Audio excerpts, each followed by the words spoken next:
तो दोस्तों, आपका स्वागत है ज्ञान की पाठशाला में। आज का जो हमारा टॉपिक है वो है cell cycle and cell division. तो इस चैप्टर का जो नाम है वो बिल्कुल जस्टिफाई करता है इस चैप्टर को, क्योंकि किसी भी लिविंग ऑर्गेनिज्म के लिए जो सबसे इम्पॉर्टेंट चीज़ है वो है रिप्रोडक्शन करना। अब वो रिप्रोड्यूस करेगा उसके सेल साइकिल के और सेल डिवीज़न के बेसिस पर। जैसे जो हमारे यूनिसेलुलर ऑर्गेनिजम्स होते हैं उनके अंदर जो ग्रोथ होता है और जो उनका रिप्रोडक्शन होता है वो दोनों सिनोनियम्स ही होते हैं, क्योंकि वो जब ग्रो करेंगे तो उनके ग्रो करने का जो मेथड होता है वो रिप्रोडक्शन ही होता है। और जो हमारा मल्टी सेलुलर ऑर्गेनिजम्स होते हैं इनके अंदर दो तरीके के सेल पाए जाते हैं। The first one is somatic cells and the second one is gametic cells. तो जो हमारा सोमैटिक सेल्स हैं वो माइटोसिस के थ्रू डिवाइड होकर ग्रो करते हैं, और जो हमारे गैमेटिक सेल्स हैं वो मियोसिस के थ्रू डिवाइड करके ग्रो करते हैं। इस चैप्टर के अंदर सबसे पहली जो चीज़ है जो इसके इंट्रोडक्शन में इम्पॉर्टेंट है वो है कि इसका जो सेल डिवीज़न का जो मेन जो बेसिस है वो है एक किसी भी पेरेंट सेल से उसकी डॉटर सेल्स बनाना, ताकि वो और आगे जाके दोबारा डिवाइड होकर और सेल्स बना सके। तो हमारा इस चैप्टर के अंदर सबसे पहले जो पार्ट आता है वो आता है सेल साइकिल का। किसी भी ऑर्गेनिज्म की सेल साइकिल को हम इस तरीके से डिफ़ाइन कर सकते हैं कि वो अपना जितना भी उसका लाइफ प्रोसेस है, जितना भी उसके मेटाबॉलिक एक्टिविटीज़ हैं, उन सब को करते हुए जिस एंड स्टेज तक वो पहुंचता है और जब वो डिवाइड करता है तो उस स्टेज को हम सेल साइकिल कहते हैं। जो हमारा सेल साइकिल होता है इसके अंदर दो फेज़ होते हैं।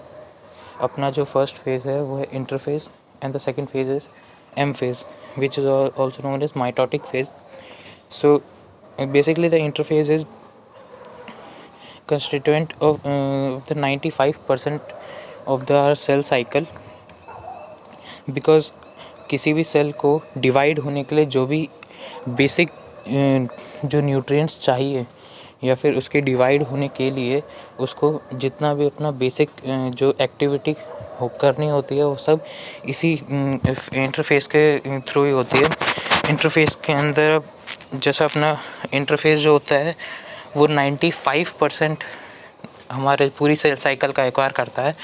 और इसके अंदर जैसा हमारा हम ह्यूमन बींग्स के अंदर 24 आवर्स के अप्रॉक्स ले लेता है कोई भी सेल पूरा अपनी सेल साइकिल कंप्लीट करने के लिए, जिसमें से 5% जो होता है वो उसका एम फेज़ में चला जाता है, यानी कि माइटोटिक फेज़, जिसके अंदर वो एक्चुअल डिवीज़न हो रहा होता है। और इसके अंदर एक एग्जांपल है, जैसे अपने यीस्ट है वो 90 मिनट्स में अपनी सेल साइकिल पूरी करता है, यानी कि 1.5 आवर।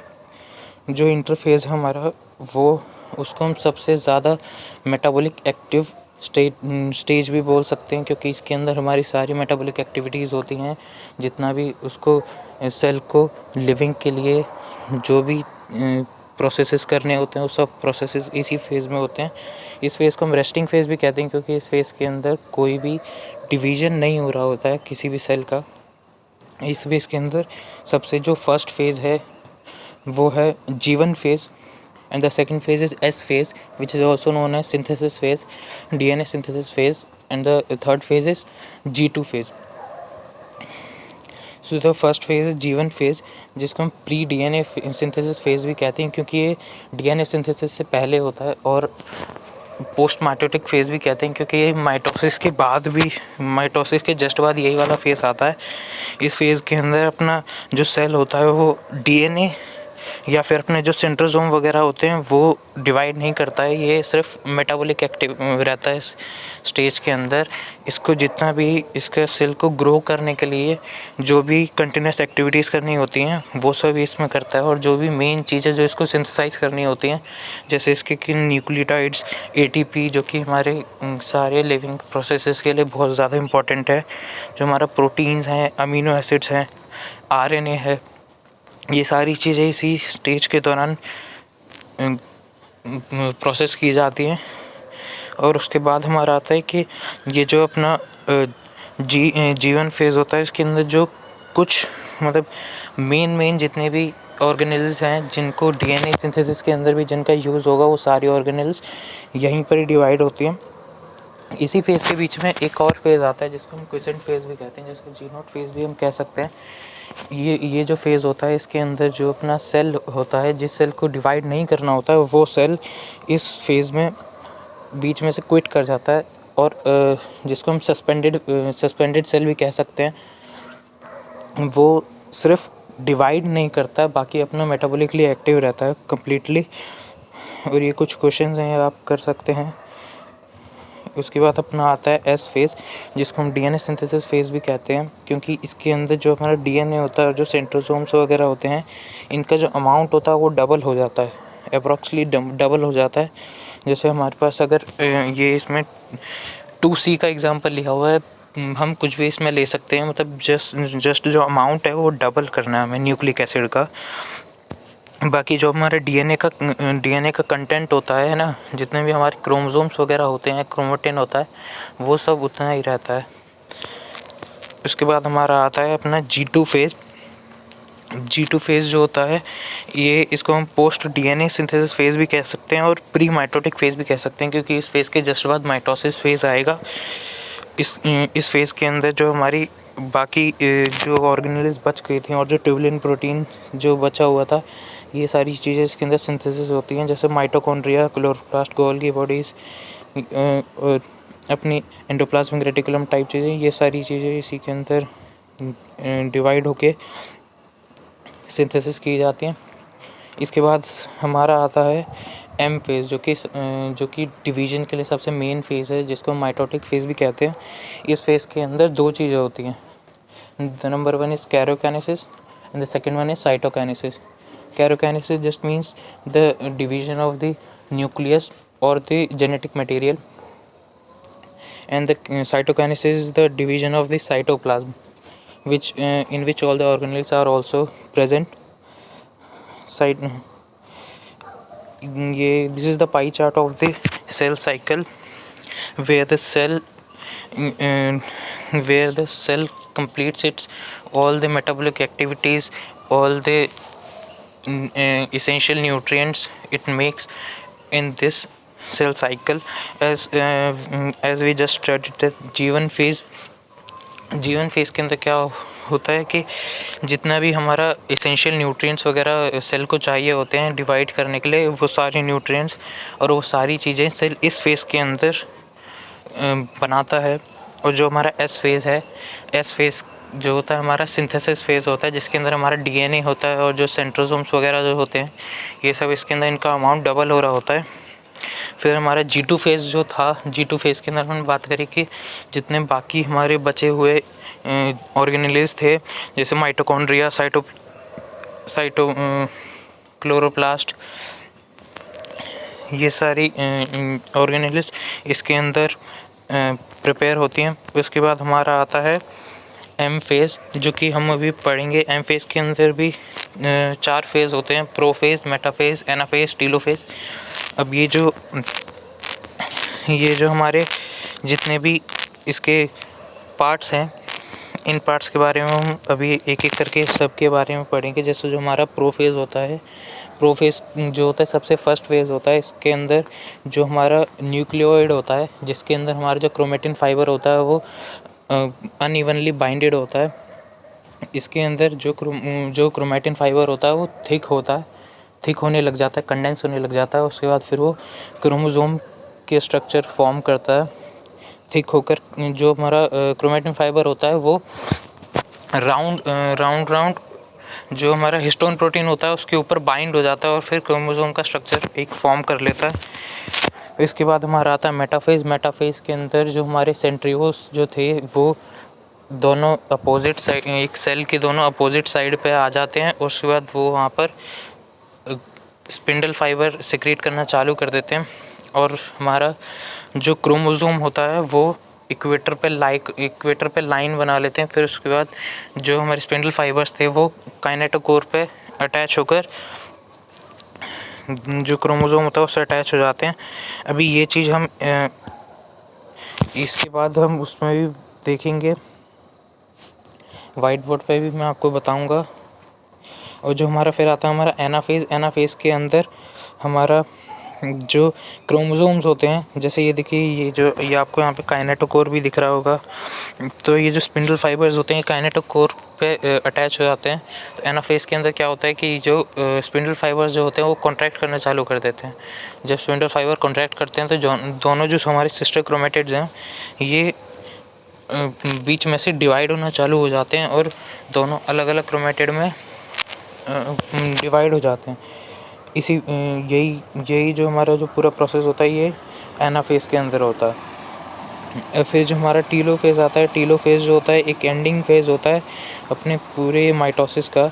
इसके अंदर जितने जो हमारे स्पिंडल फाइबर्स होते हैं वो डिसअपियर हो जाते हैं और जो दोनों तरफ में हमारे इक्वल अमाउंट में सिस्टर क्रोमेटिड्स आ जाते हैं।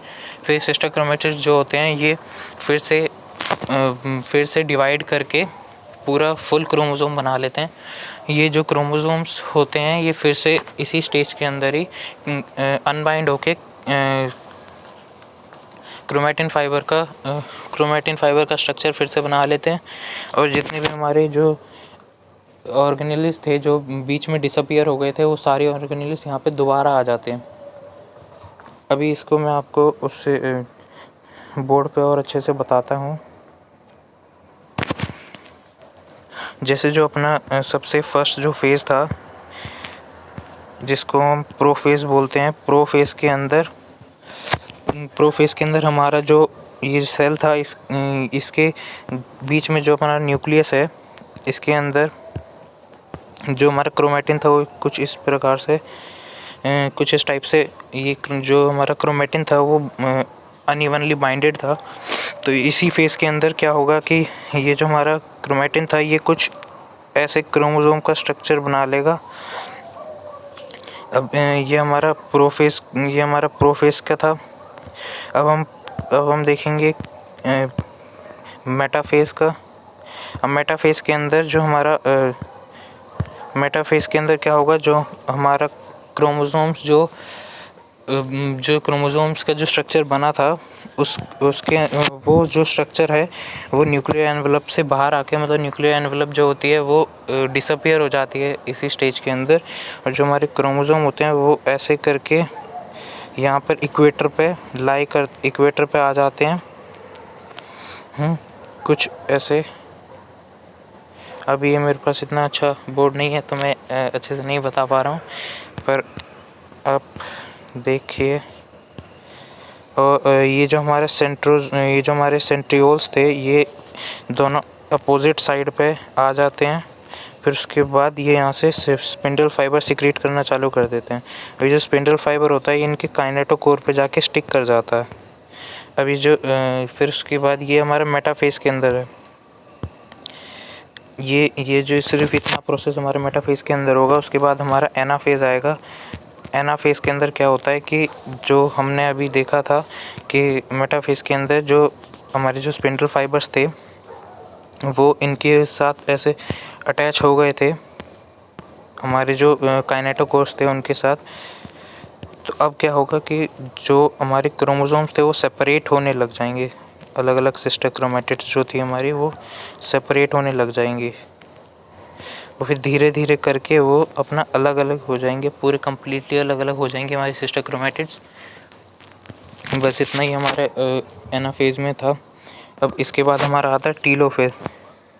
जो हमारा टीलोफेज़ है, टीलोफेज़ के अंदर जो हमारे जो स्पिंडल फाइबर्स थे वो दोबारा से डिसअपियर हो जाएंगे और जो हमने यहाँ पे अलग अलग जो सिस्टर क्रोमेटिड्स जो हैं ये अपना फिर से वो क्रोमोसोम फॉर्म कर लेंगे और ये अपना अलग अलग न्यूक्लियस के अंदर, मैं आपको अलग कलर से बताता हूँ। हाँ, तो ये अलग अलग दो अपने अलग न्यूक्लियस फॉर्म कर लेंगे। कुछ यहाँ पे इनके सेल ऑर्गेनेल्स जो होंगे वो भी अलग अलग हो जाएंगे। और ये जो अपने जो ये क्रोमोसोम्स हैं ये फिर से क्रोमेटिन फाइबर के अंदर कन्वर्ट हो जाएंगे, दोनों अपने अलग अलग न्यूक्लियस के अंदर। साथ में कुछ इनके सेल ऑर्गेनेल्स वगैरह भी ये सब हमारा टीलोफेज के अंदर ही होगा। फिर टीलोफेज के बाद हमारा जो एक फेज़ आता है उसको हम कहते हैं साइटोकाइनेसिस। हमने अभी जितना भी ये पूरा पढ़ा इसकी ये था हमारा कैरियोकाइनेसिस। कैरियोकाइनेसिस के अंदर जो हमारा न्यूक्लियस था वो डिवाइड हो रहा था। ये पूरा इसका जो प्रोजेक्शन ही पूरा देखिए आप। इसके अंदर सबसे पहला वाला जो है प्रोफेज़ है। प्रोफेज़ के अंदर जो हमारा क्रोमैटिन है वो कंडेंस होना चालू हो गया है। इसके बाद हमारा लेट प्रोफेज़ आएगा जिसको हम मेटाफेज़ भी कह सकते हैं। मेटाफेज़ की स्टार्टिंग कह सकते हैं। मेटाफेज़ की स्टार्टिंग में जो अपना न्यूक्लियर एनवेलप होता है वो डिसअपियर होना चालू हो जाता है। फिर उसके बाद हमारा जो मेटाफेज़ है, मेटाफेज़ के अंदर जो दोनों जो स्पिंडल फाइबर जो दोनों सेंट्रियोल्स हैं वो दोनों अपोजिट साइड पे सेल के वहाँ पहुँच जाते हैं। उसके बाद फिर वो स्पिंडल फाइबर सिक्रीट करना चालू कर देते हैं। वो जो स्पिंडल फाइबर होते हैं वो काइनेटोकोर पे जाके स्टिक कर जाते हैं और फिर है ना ये पूरा ये मेटाफेज़ का ही है। इसके अंदर जो देखिए जो हमारे जो क्रोमोसोम्स हैं वो एक इक्वेटर पे एक लाइन बाय लाइन फॉर्म हो गए हैं। इसके बाद हमारा एनाफेज़ है। एनाफेज़ के अंदर दोनों जो सिस्टर क्रोमेटिड्स हैं वो सेपरेट हो जाते हैं। इसके बाद हमारा टीलोफेज़ के अंदर दोनों अपने अलग अलग न्यूक्लियस में हो गए हैं। इसके बाद जो है ये इंटरफेज़ वाला ये मैं आपको भी बताता हूँ। इसके अंदर जो अपना फिर से साइटोकाइनेसिस होगा। अभी तक हमने जितना भी पढ़ा वो कैरियोकाइनेसिस के अंदर आता है। फिर हमारा ये साइटोकाइनेसिस है। अब साइटोकाइनेसिस के अंदर जो हमारे दोनों जो न्यूक्लियस जो डिवाइड हुए हैं और उनके साथ जितने भी सेल ऑर्गेनल्स उनके सबके पास सेपरेट सेल ऑर्गेनल्स हैं। ये इसके साथ साथ ये अपना साइटोप्लाज्म फिर शेयर नहीं करेंगे। ये साइटोप्लाज्म जो होगा वो डिवाइड हो जाएगा दोनों में। जैसे ये जो हमारा पूरा सेल था, इस सेल के अंदर हमारा एक ये 2 न्यूक्लियस थे, कुछ इनके सेल ऑर्गेनल्स थे, है ना, कुछ अलग अलग सेल ऑर्गेनल्स थे। अब ये जो इनका साइटोप्लाज्म है इसको भी यहाँ पे बीच में से ऐसे डिवाइड होना पड़ेगा। अब ये डिवाइड होने का 2 प्रोसेसेस हैं। जैसे अपना जो एनिमल सेल्स जो होता है उसके अंदर सिंपल जो डिवीज़न होता है वो कुछ ऐसे होता है कि दोनों साइड में कुछ ऐसे क्लीवेज फरो बनना चालू हो जाता है। क्लीवेज फरो में से वी शेप्ड के इंक्लाइंड सरफेस को कहते हैं, जिसमें ये अंदर की तरफ में दोनों तरफ से ऐसे अंदर की तरफ में ये पुश होना चालू हो जाता है, जिसकी वजह से ये 2 सेल जो हैं अपने अलग अलग सेल में फिर डिवाइड हो जाते हैं। इनके पास अपना अपना सारे जो सेल ऑर्गेनल्स वगैरह होते हैं वो सब अपने अपने सेपरेट सेल ऑर्गेनल्स होते हैं। इसके बाद हमारा जो प्लांट सेल वाला जो होता है, प्लांट सेल के अंदर क्या होता है कि ये जो हमारा प्लांट सेल है, मान लीजिए इस प्लांट सेल के अंदर बीच में से हमारा जो मिडल लैमेला होता है वो डेवलप होना चालू हो जाता है। मिडल लैमेला के बाद फिर यहाँ पर ये है ना सेल वॉल भी बननी चालू हो जाती है। फिर उसके बाद ये जो दोनों सेल्स होते हैं ये दोनों सेल डिवाइड हो जाते हैं। अब ये जो होती है ये जो ही अंदर से बाहर की तरफ में जाता है, तो इसको हम सेंट्रीफ्यूगल भी कह सकते हैं। इसको हम सेल प्लेट भी कहते हैं। तो ये जो था ये आपको याद रखने की ज़रूरत है। बाकी तो ये चैप्टर का हाफ पार्ट तो हमने कवर कर लिया है इसी में ही। अब इसके बाद सिग्निफिकेंस भी आता है माइटोसिस का। तो सिग्निफिकेंस में यही पढ़ना है कि जो हमारा ग्रोथ है, ग्रोथ के लिए सबसे ज़्यादा जो इम्पोर्टेंट चीज़ है वो डिवीज़न ही है, क्योंकि जब तक हमारे सेल्स जो होंगे वो डिवाइड नहीं करेंगे तब तक हम ग्रो नहीं कर पाएंगे हमारे अंदर, और न्यू सेल्स फॉर्म नहीं होंगे। और हमारा जो अगर मान लीजिए हमें जब भी चोट लग जाती है तो वहाँ पर जो न्यू सेल्स होते हैं वो सिक्रीट होना चालू हो जाते हैं, जिस वजह से हमारी जो सेल जो कुछ पोर्शन है हमारी बॉडी का वो रिपेयर भी होता है। तो उस चीज़ के लिए भी यही चीज़ ये माइटोसिस ही रिस्पॉन्सिबल है। और हमारे जो क्रोमोसोम्स का जो नंबर है हर एक सेल में, उस चीज़ के लिए भी यही रिस्पॉन्सिबल है, क्योंकि क्रोमोसोम्स का जो नंबर होता है माइटोसिस में वो हाफ नहीं होता है। माइटोसिस जो होता है वो इक्वेशनल डिवीज़न होता है। और हमारे जो रिप्रोडक्शन के अंदर माइटोसिस तो नहीं होता है। रिप्रोडक्शन के लिए तो मतलब रिप्रोडक्शन अब यूनिसेलुलर जो ऑर्गेनिजम्स हैं उनके अंदर माइटोसिस के थ्रू रिप्रोडक्शन होता है, और जो मल्टी सेलुलर जो ऑर्गेनिजम्स हैं उनके अंदर मियोसिस के थ्रू रिप्रोडक्शन होता है। तो बस इतना ही था इस वाली वीडियो के लिए। और ये कुछ क्वेश्चंस हैं, इनके आंसर आप मुझे नीचे कमेंट बॉक्स में ज़रूर बताना। ये आप स्क्रीनशॉट ले सकते हैं इनके, इन सभी आपको क्वेश्चन दिखा देता हूँ। बस that's all for this video. Thank you guys.